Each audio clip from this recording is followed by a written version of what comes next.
Cowboy! Hey everyone, welcome inside another edition of the Wrap Up. Dan Myers, Nick Buckler with you as always. There's some headlines making news on this Monday morning. The Royals, Kansas City version, they won the World Series, believe it or not. You know, they dominated the series. They pretty much had that bullpen that was so dominant all year. Getting the ball to their closer was their favorite thing to do, it seemed like. And then when you have Eric Hosmer just ripping the cover off the ball, they go to extra innings in Game 5 in New York, and they open up a can of you-know-what. And 5 runs in that 11th inning after the Mets blew a 2-0 lead. Matt Harvey going for the complete game on the mound. Didn't quite work out as he was hoping for, and it results in a 7-2 win for the Kansas City Royals and a 4-1 World Series win in the series. Yeah, that was actually probably the most exciting game to watch aside from that first inning in the first game.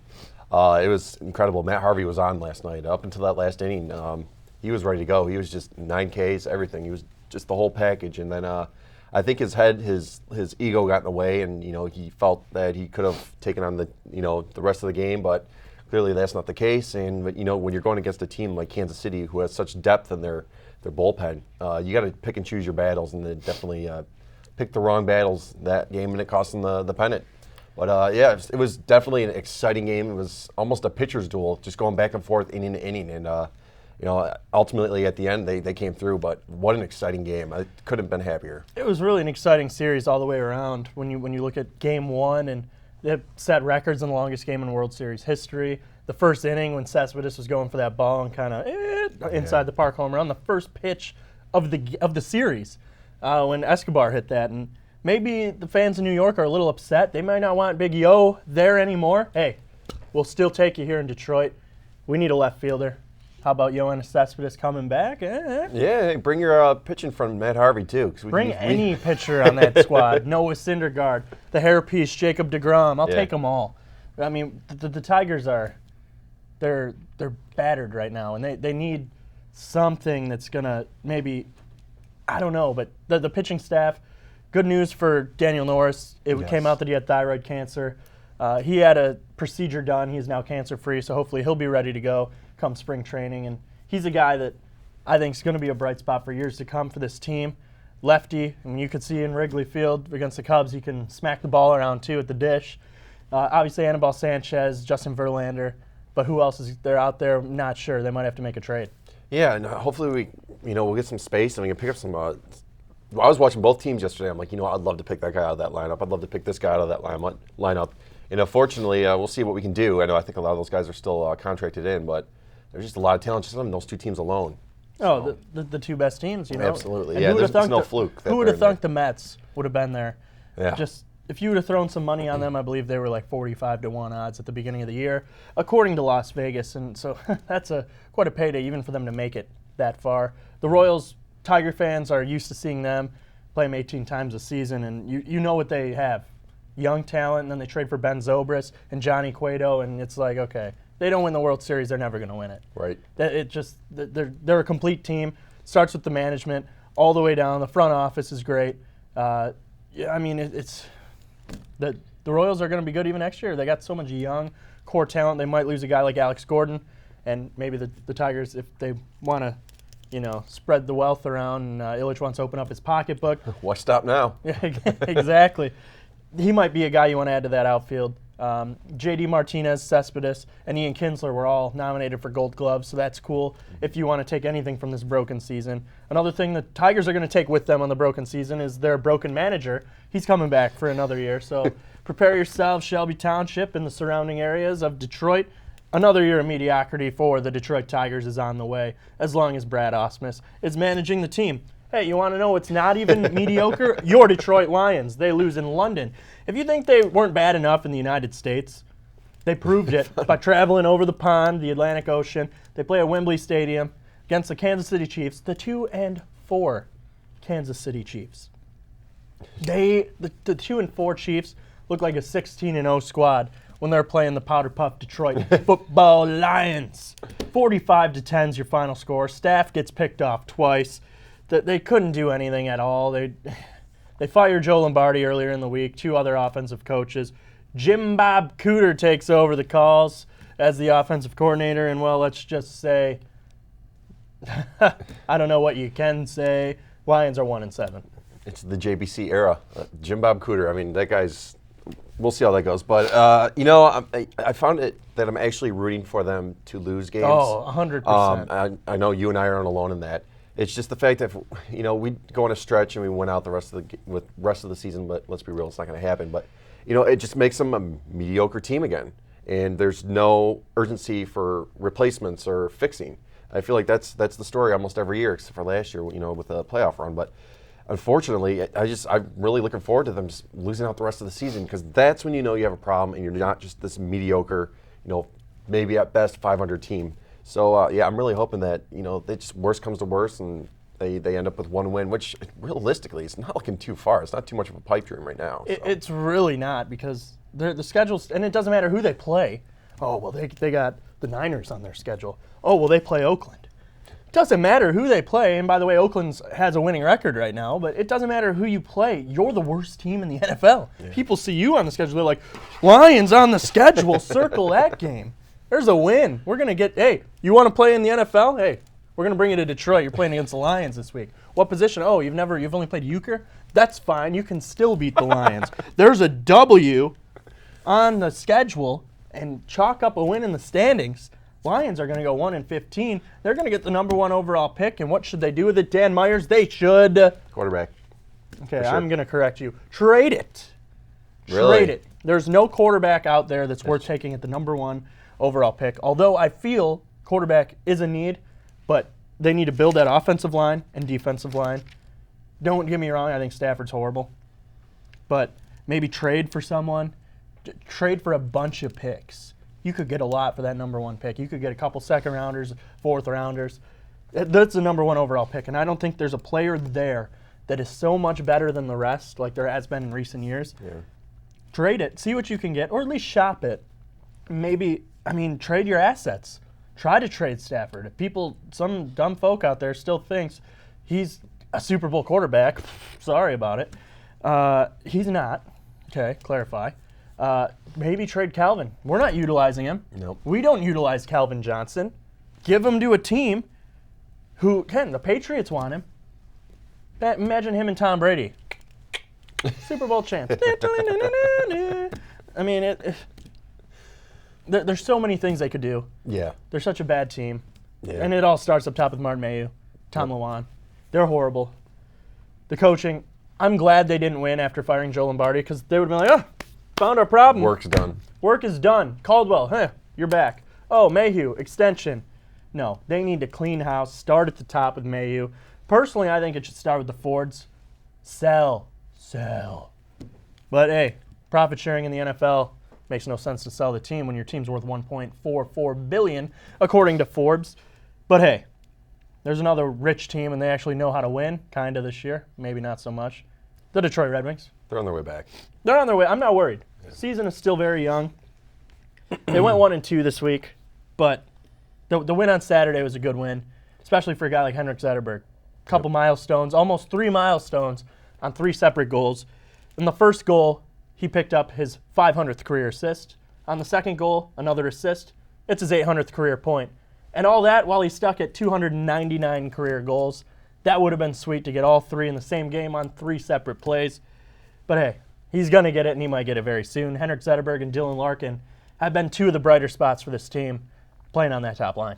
Yeah, absolutely. And they had to win Saturday. That there would have been a lot of traffic between Grand Rapids. I was hearing Ozzy say that. There would have been a lot of traffic between Grand Rapids and Detroit. It was a crucial win, and they had to. It was on the road. Those past two games, too, especially didn't look like the typical Red Wings we were used to seeing.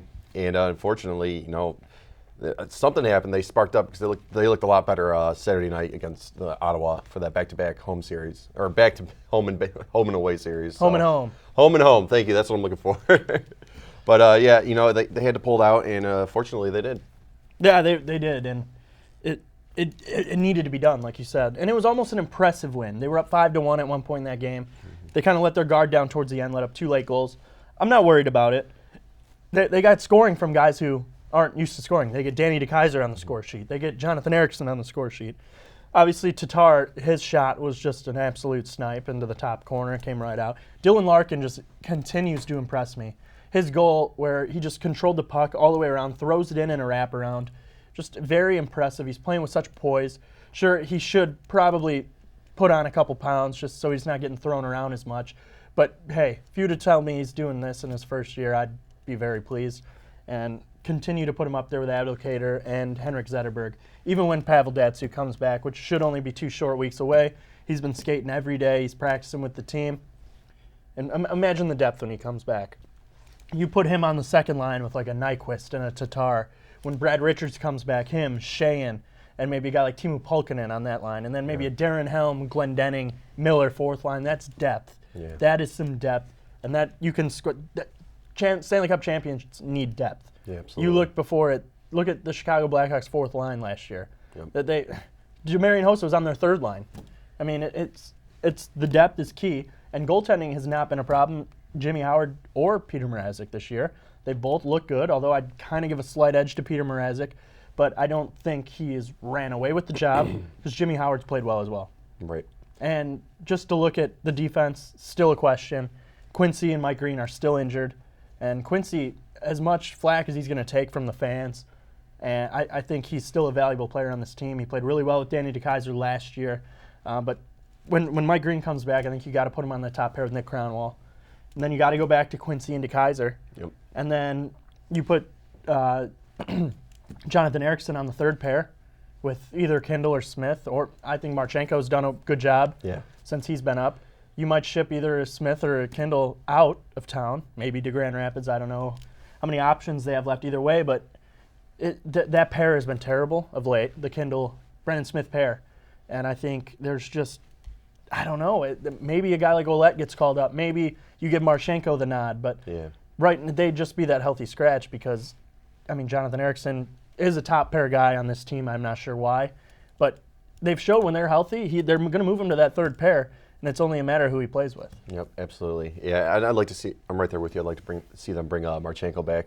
But going back to what you were saying as far as the fourth lines, it's like, yeah, you do need those strong fourth lines. You know, those strong first and second lines get you to the Stanley Cup Finals. You know, the fourth lines win it for you. So if they could just, you know, keep them healthy and just find the connection again that, you know, these powerhouse teams have with their first through fourth lines, I have a feeling we'll be at least pretty deep in the playoffs this year, if not going to the finals, if we stay healthy again and just watch out for the concussions and the health issues that we normally have. Yeah, just getting Pavel back is going to be huge. They're 5-5-1 right now. They've struggled to put the puck in the net. And lucky for the Red Wings, they don't play the Carolina Hurricanes again this year. It seems that they are the Red Wings' kryptonite. They can't beat them. They beat them in a game that they should not have won, the second game of the year in Carolina. They rallied late. Timo Pulkkinen with a pair of goals, but 2 straight losses in a row at home to them, and now then Ottawa comes to town for the first leg of a home-and-home and just struggle to put the puck in the net. Chances were there when they pulled Jimmy Howard late in that game, and they pulled him early. That's one thing that I've always been skeptical about in the NHL is when to pull your goalie. That was one thing I did not like about Mike Babcock. He'd pull the goalie with 4 minutes left sometimes, and they score a quick empty netter. It just takes one bad hop, and they get an empty net, and then you're down by 2 goals. Yeah. Especially when your team isn't controlling the puck like the Wings weren't on Friday night. They pull him with 2 minutes, 53 seconds left in the game. They pull Jimmy Howard. And the Red Wings pressured, but then it was one break down the ice with about 54 seconds left.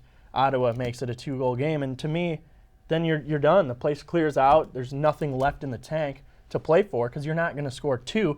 It's hard enough to score 1 in this league. It's a tough league to score in. When you put your team out like that, that really questions the coaching for me personally.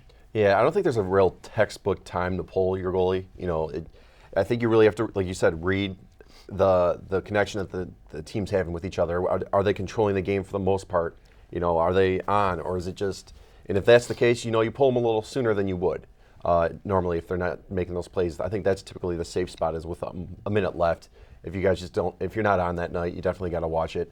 But yeah, like you said, there's no real specific time to pull the goalie, unfortunately. And you know, I did like, you know, whether you liked him or not, I did like how Patrick Roy sort of brought that back into the game. I thought it was just a new, fresh idea to bring back into the league, and it was something different. It doesn't always work out right, but it's something interesting to watch. It's always curious to see what coaches are going to pull the goalie, at what time. So it's definitely interesting to see. But yeah, you just got to read that team and see how they're doing.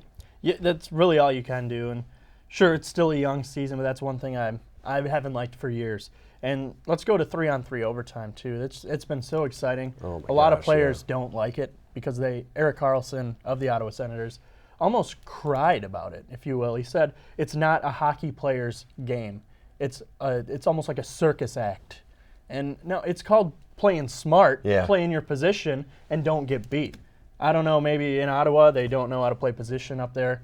I don't know what their deal is. But I'd say, Erik Karlsson, I got a message for you. You cut your hair, so you already proved that you're not strong there. So quit your crying, and next time you come to Detroit, we'd like to have you on the wrap-up. That's right. You could sit right here next to me. You could sit on Daddy's lap. I'll let you do that. Merry Christmas. Moving on. Michigan played. Yeah. No, did you have something to say, I was just Dan? gonna say it's a strategic game that you gotta whether it's during the regular time or you go to extra.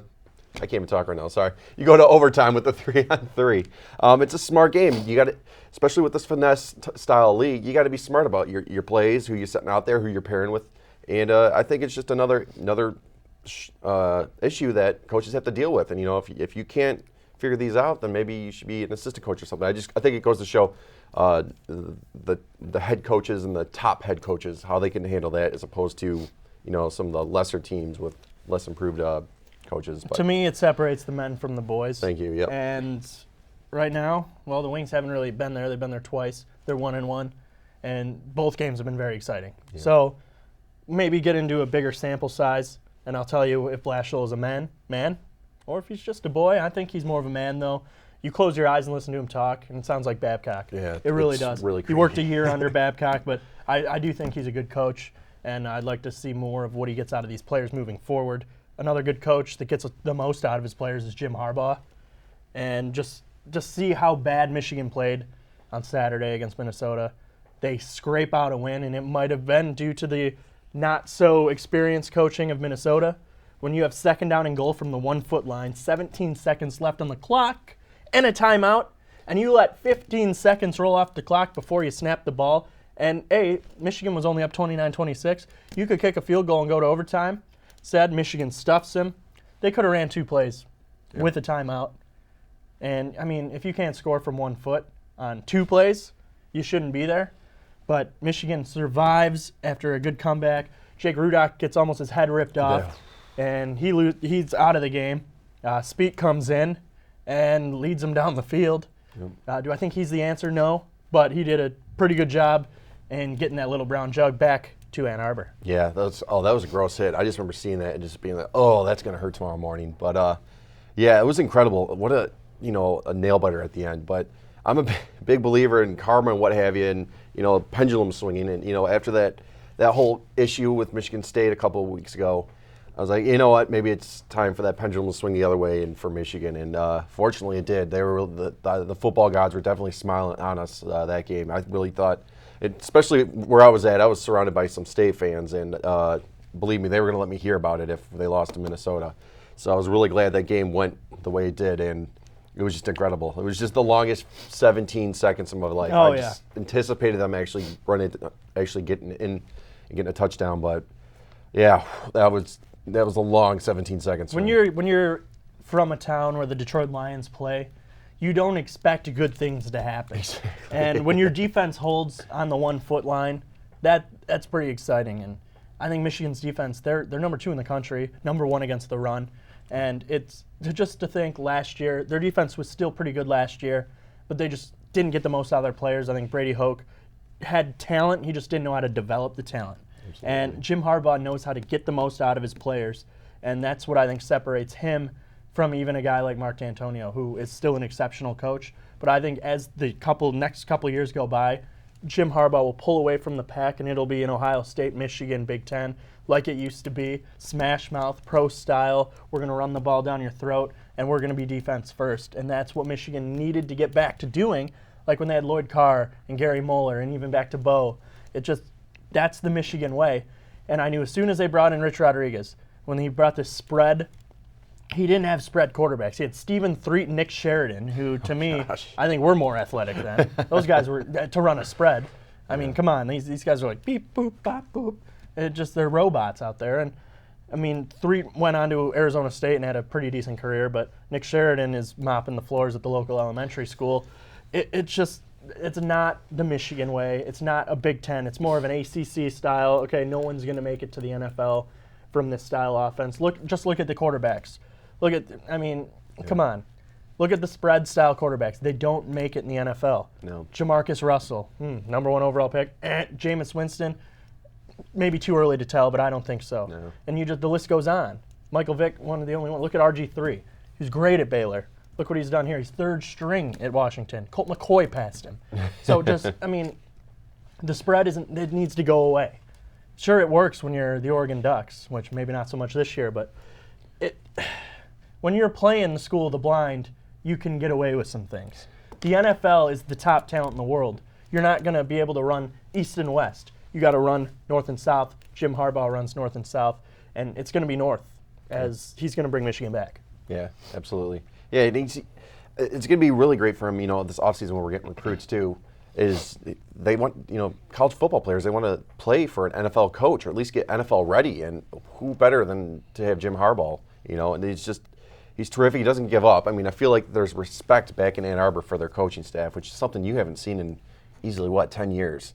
Don't forget even using that word. So, yeah, he's incredible. He's definitely talented, and like you said, that's going to be 2 big powerhouses, maybe 3, depending on how State handles it. But I think we're going to bring back that old Ohio State-Michigan rivalry. So it'll be interesting these next couple of years. I'm still blown away that it happened so quickly. The revitalization of the Michigan program it's essentially back. I don't want to knock on wood. Knock talk on too soon, linoleum but here. Yeah, it's close to got, but but we'll see. It's incredible. I was really excited. The fact that we're a ranked team, we're just incredible. So top 15 in the country, and another top 25 team, the Duke Blue Devils.